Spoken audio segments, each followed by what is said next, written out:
والصلاة والسلام عليك يا رحمة للعالمين يا رب العالمين الله mother take কেন্দ্রীয় বড় জামে মসজিদ কর্তৃক এলাকার সকলের সহযোগিতায় যে মিলাদুন্নবী জুলুস বের হয়েছে আল্লাহ তুমি কবুল করো আমিন।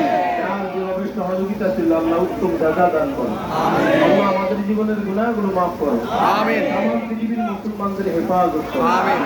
আল্লাহ স্বাধীন বাংলাদেশের প্রতি রহমত নাযিল করো আমিন। আল্লাহ খাস করে আমাদের পাশে গোরস্থান আল্লাহ এই গোরস্থান সহ আমাদের বংশধর যে যেখানে কবরে আল্লাহ মিলাদুন্নবীর খাতিরে নুরুল নবীর খাতিরে আল্লাহ রাহমাতুল নবীর খাতিরে আমাদের বংশধর কবরবাসীকে নাজাত দিয়া দাও আল্লাহুম্মা আমিন। আল্লাহ এই দুনিয়া কিয়ামত পর্যন্ত বড় আকৃতিতে দায়ম কায়েম আল্লাহ আমরা যে নিয়ে বের হয়েছি নিরাপদে আসা আজকের সকল আয়োজন তুমি কবুল করে নাও আল্লাহুম্মা আমিন। আল্লাহ মাদারটেক বড়গামী মসজিদের কেন্দ্র মসজিদের প্রতি মুফতি অধ্যক্ষ মাওলানা আবু রাহমান মোহাম্মদ সিদ্দিকী হুজুর সহ যারা আছেন সবাইকে তুমি কবুল করো আল্লাহুম্মা আমিন। আমাদের সবাইকে নূর নবীর মুহাব্বত নূর নবীর সুন্নতকে আঁকিয়ে দরবার তৌফিক দাও আল্লাহুম্মা আমিন। আমিন ওয়াজাল আখির কালিমাতিনা ইনদা সাকরাতিল মাউত লা ইলাহা ইল্লাল্লাহ মুহাম্মাদুর রাসূলুল্লাহ।